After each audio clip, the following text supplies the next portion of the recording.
Let's be really clear here. Whatever your motivation for speaking, as a professional speaker, as a professional who's paid to speak, as a subject matter expert or a business builder, as a charity or movement founder and accelerator, as somebody who just wants to reach one more person, when you get into the arena, because speaking is a contact sport, when you get into the arena, you may get a little bit pummeled. You may get some feedback and resistance. You may get to experience things that you really don't want to hear, see, or feel. And to continue to push through, you're going to have to be able to move through with certainty and conviction.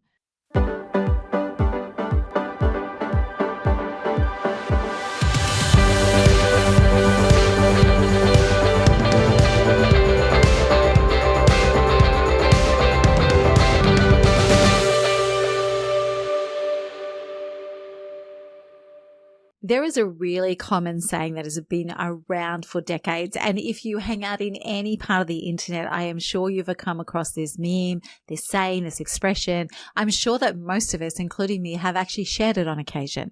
And that is that everything you want is on the other side of fear. I'm here to call bullshit on that. Everything you want is not on the other side of fear. Everything you want is on this side of certainty. And what I mean by that is you need to understand how neurolinguistics work, how our brain functions. And I can't go into it in a quick 15-minute session. But what I can explain to you is this. When we say everything we want is on the other side of fear, we are still putting fear firmly in front of us.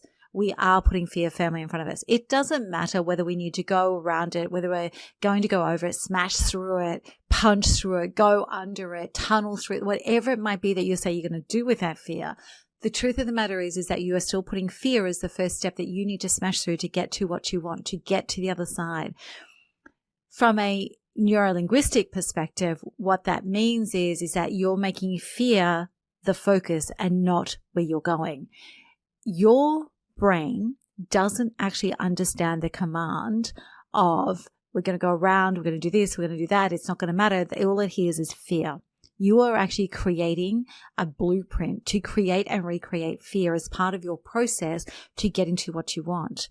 Now, when I say everything you want is on this side of certainty, it's because once you are certain and you hold conviction about a pathway, a destination, an outcome, about value, nothing will stop you. Think about in the speaking world, the speakers that have made it against all odds. Thinking about it in the entrepreneurship, the entrepreneurs, I was at a conference a couple of months ago and there was these incredible e-commerce founders, female entrepreneurs, and what they had managed to achieve was literally formidable. And some of them had worked behind the scenes for 7 years before their product even got to market. And what kept them going was not realizing that fear was in their way, but this deep sense of conviction and certainty that what they did was valuable and would change the world and solve a problem.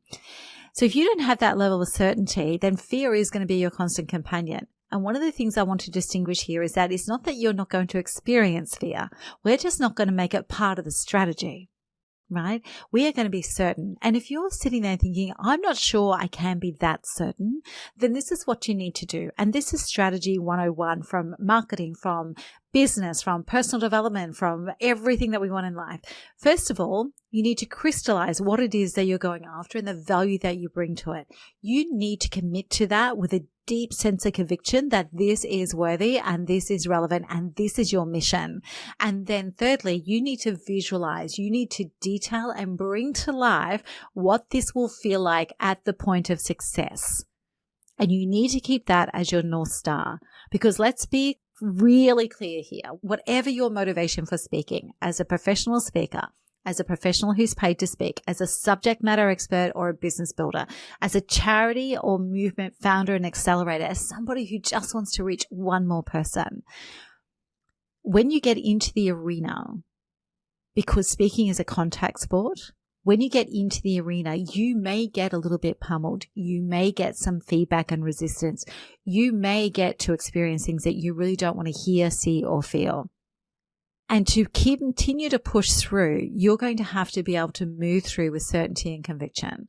That is the only way to achieve success in this game. And when it comes to fear, as it relates to speaking, there's just a few myths that I want to unpack in this conversation that we're having. in this episode. And the first one is that we interpret the nerves that we feel as fear. And those nerves that we feel are absolutely the symptomatic response that we call fear. There is no doubt about it. We also identify as a generalization in a global population that public speaking is one of our top 3 fears in the world. Kind of interesting because I think actually now that's probably gone up to number 1 because we're all so used to being behind our screens. But that's a conversation for another day or another episode. So we have labeled those responses as fear. And they are related to our primal brain and how we're wired neurologically. When we perceive a threat, we will engage the fight, flight, or freeze response. And we're all very familiar with that. But what we're not doing is we're not actually relating that to what happens to us when we go to speak. Speaking in public is a place of vulnerability. And speaking in public is a place where you feel under threat, right? Which feels crazy, but we do know now that words have as much impact on us as physical injury.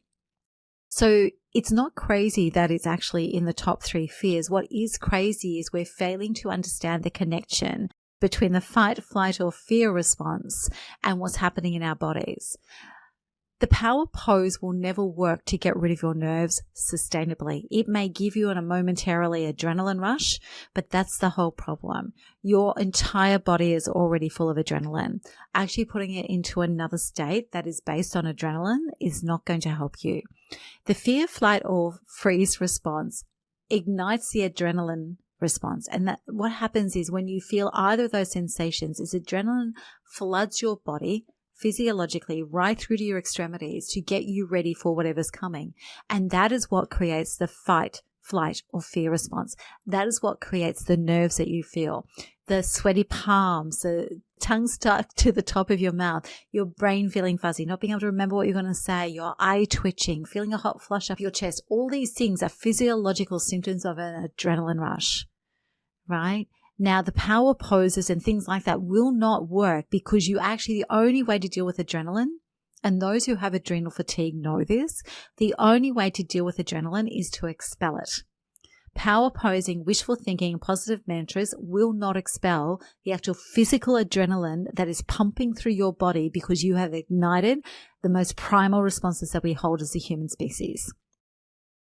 And if that's all well and good, then what do we do about that? If I'm telling you the power pose doesn't work and I can feel the rocks being thrown at me right now, even as I'm saying it, what is it that we do?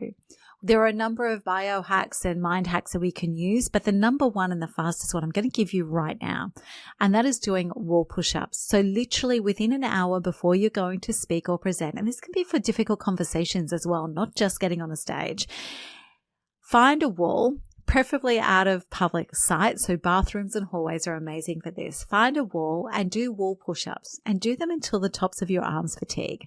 Now, we don't want to actually go until we are fully fatigued because that actually takes out all of the energy that we bring to the table.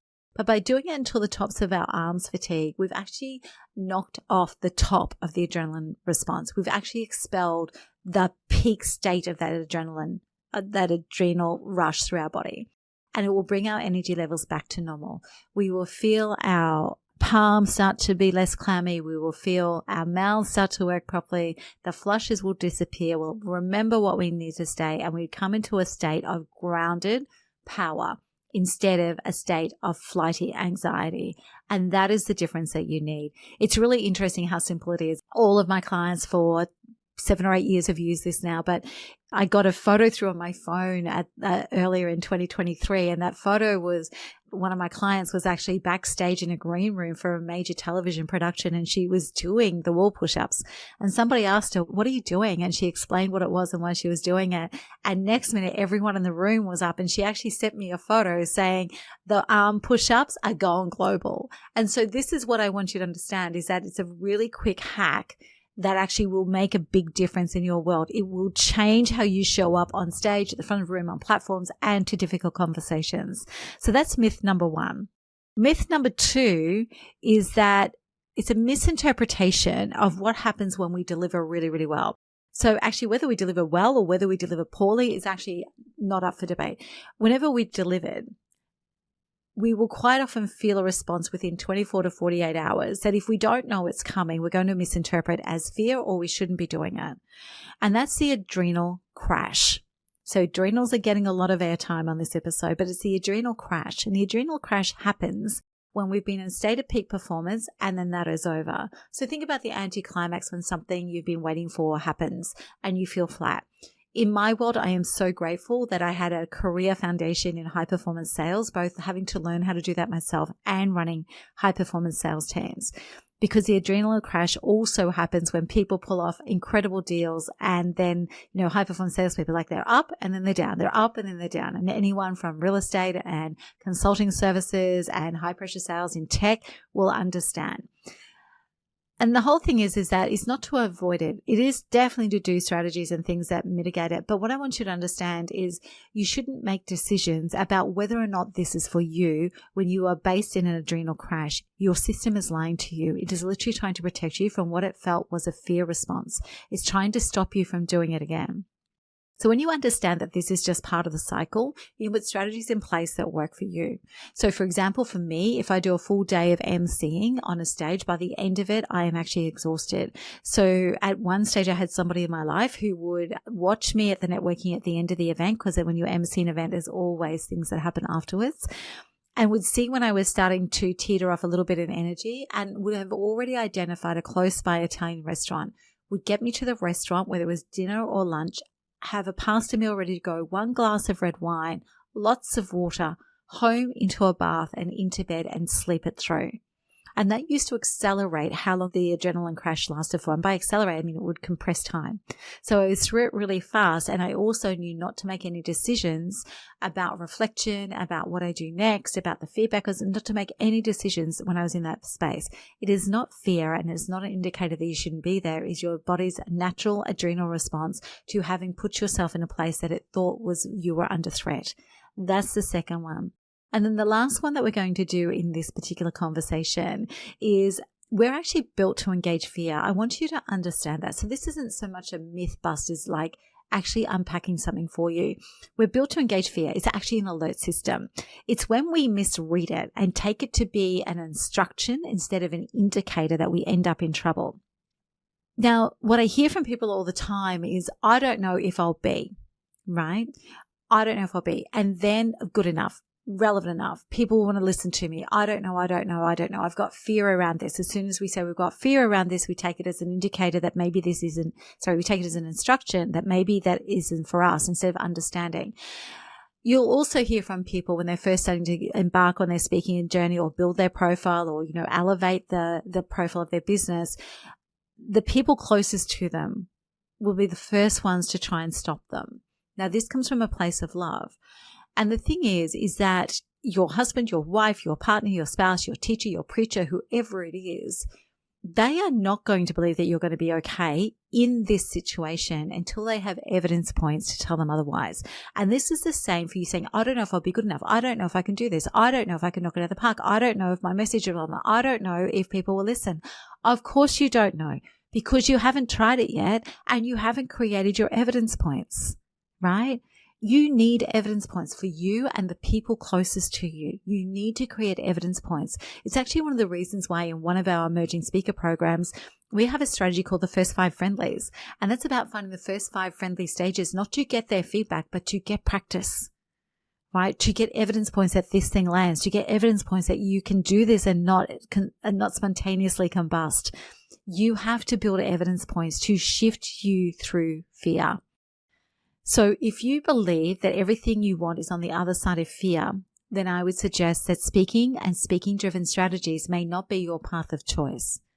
But what I would also ask you to consider is that everything you want is on this side of certainty. And if you can understand what fear symptoms are appearing as, if you can understand what it triggers in your body, and if you can also understand that fear is an indicator, not an instruction, then your pathway to creating amazing evidence points will be much clearer, and you're going to get to where you want to getting what you want much, much faster.